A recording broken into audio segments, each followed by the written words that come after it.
6:34 de la mañana. El fin de semana fue noticia que el gobierno de Estados Unidos ha asegurado a las Naciones Unidas que las contribuciones a su fondo humanitario para Venezuela estarán a salvo de incautaciones por parte de acreedores.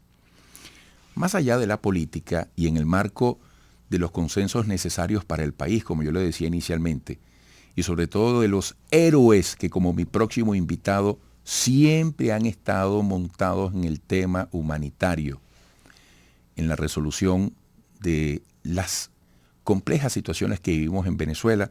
Vamos a conversar con Feliciano Reina, defensor de derechos humanos, presidente de la organización Acción Solidaria en VIH, SIDA, Civilis, Derechos Humanos, Codevida, ICNL. Feliciano, siempre es un gusto contar contigo. Buenos días, bienvenido.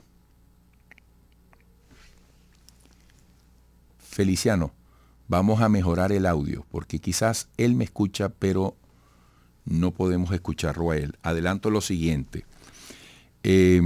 Feliciano, ¿me escuchas? Yo te oigo bien, Eduardo, sí. Y yo también, ahora sí. Un Perfecto. gusto tenerte por acá, te decía. Igualmente, Eduardo. Mira, hemos estado todos a la expectativa de que finalmente se abran las compuertas para el Fondo del Acuerdo Social que permita a la población más vulnerable de Venezuela recibir asistencia humanitaria. Pudiéramos decir que es de los acuerdos más importantes logrados en la llamada mesa de negociación. Y por supuesto, más allá de la política, hay una situación social demandante. ¿Cómo interpretas tú estos signos recientes en el contexto de la necesidad, de la urgencia que tenemos? Eduardo, yo creo que es importantísimo que digamos, esta señal, como tú dices, esto que ha hecho ahora Estados Unidos para impedir que puedan los acreedores incautar o tratar por lo menos de llevar adelante unas medidas de acceso a estos recursos que van a ir, según el acuerdo, a un fondo manejado por las Naciones Unidas. Ese es un paso que lo que muestra, creo yo, es que aunque públicamente quizás no estemos viendo mucho de qué es lo que está pasando con estos diálogos, al final continúan. Es decir, esto no pasa en el vacío, pasa porque se sigue conversando y se sigue avanzando, por lo menos en este tema, Eduardo, dentro del memorándum de entendimiento que se firmó en México entre el gobierno de Venezuela, la plataforma unitaria y con la facilitación del Reino de Noruega. Bueno, esta primera parte estaba planteada para que fuera avanzando en su propio espacio y que ese avance no dependiera de acuerdos políticos o no. Esto es importantísimo, Eduardo, y ojalá con este paso ya entre, de nuevo, el gobierno y la plataforma unitaria puedan avanzar en los acuerdos que puedan faltar para que los recursos comiencen a fluir a este fondo que va a manejar Naciones Unidas y que respondería, Eduardo, a su inversión, digamos, en el ámbito de lo humanitario, a acuerdos que ya también están avanzados en términos de prioridades, en qué áreas se deberían invertir, digamos, para qué tipo de necesidades perentorias, ¿no? Fíjate, ¿cómo debería ser la metodología? Esto al interés de quienes nos ven y nos escuchan a esta hora y pueden ver estos acuerdos como algo que se quedó ahí en el limbo, ¿no? De una manera abstracta. Eh, ¿Cuál es el protocolo? ¿Cuál es el camino? Tú que además eres un hombre experto en ONG y sabe mucho de estas cosas. ¿Está claro el punto donde se ubica esta gestión dentro del camino?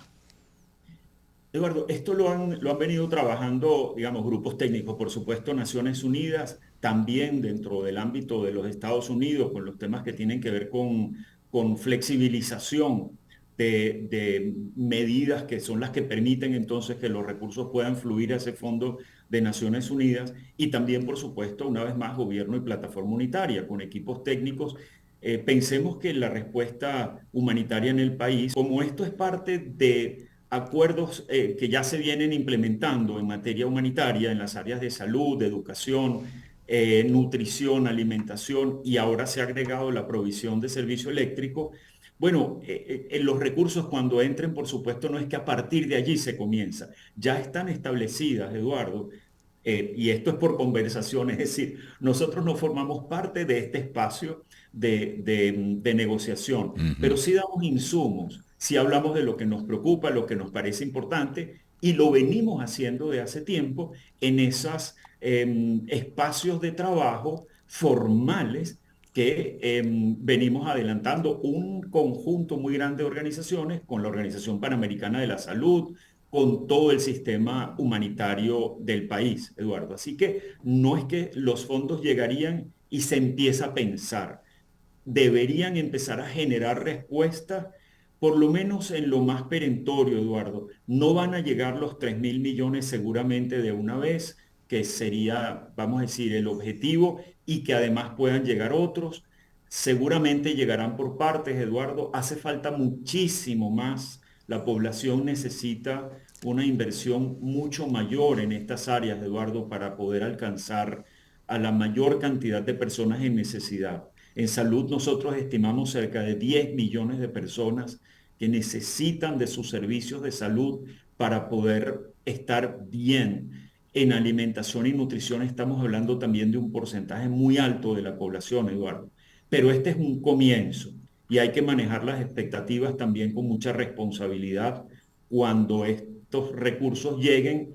¿Cómo se va a hacer? Sería importante que sea digamos, también hecho de una manera muy transparente, cuánto llegó, para qué llegó, cómo va a ir avanzando, para no generar, como decía, unas expectativas así de que esto va a llegar a todas partes, porque no es lo que va a ocurrir, pero es muy importante que ya avance. Feliciano, ¿es posible una aproximación sobre lo que representarían ante el universo de las necesidades desde el punto de vista monetario estos 3.000 millones de dólares? ¿Qué porcentaje del todo representaría? ¿Tú tienes alguna idea? Mira, Es difícil establecerlo. es difícil, Eduardo, porque, digamos, personas muy serias como Asdrúbal Oliveros en los temas de la economía en general, pues, ¿no? Si Ujú. se trata no solamente de invertir en aquello que en este momento está generando muchas carencias para la población, sino también irle dando empuje a otras áreas. Bueno, algunos hablan de 15.000 millones de dólares, Asdrúbal de más de 30.000, o sea, estamos hablando de que si llegara al total sería un 10%.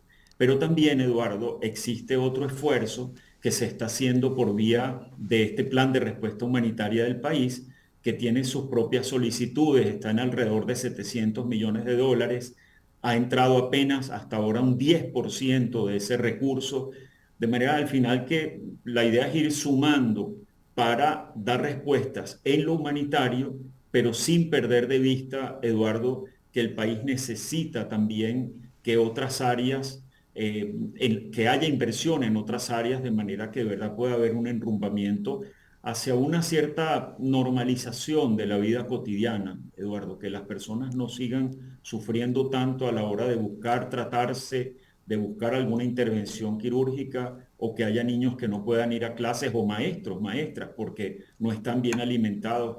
Todo esto requiere también, digamos, un proceso bastante más amplio. Pero empezar por aquí, yo le doy la bienvenida realmente a este paso, y espero también que el gobierno y plataforma unitaria puedan avanzar en lo que les corresponde, hacerlo conocer y después con transparencia ir rindiendo cuentas de la inversión de estos recursos.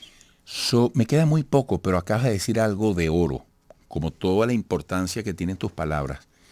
Y es saludar este paso, darle la bienvenida como un gesto de consenso en medio de las diferencias ante las necesidades del país y pedirle a Dios y a los actores que intervengan en este proceso que hagan las cosas bien, desde la ética. Porque Sí, Eduardo. aquí se está jugando mucho, nadie sabe más de la necesidad que el necesitado, Feliciano, eso lo sabes tú mejor que nadie. Sí, completamente de acuerdo, Eduardo. Y además que, digamos, aunque son caminos separados, el de los temas sociales, los que tanto están afectando a la población, que deberían ir por su propio espacio y no depender de otros acuerdos, pero sin duda esto abre una puerta, un espacio también para que acuerdos políticos puedan avanzar como están en el memorándum de entendimiento, pero que vayan también entonces concretándose desde los temas electorales hasta los del sistema de justicia y en adelante, pues otros que también están allí incorporados que son esenciales igualmente para la vida del país.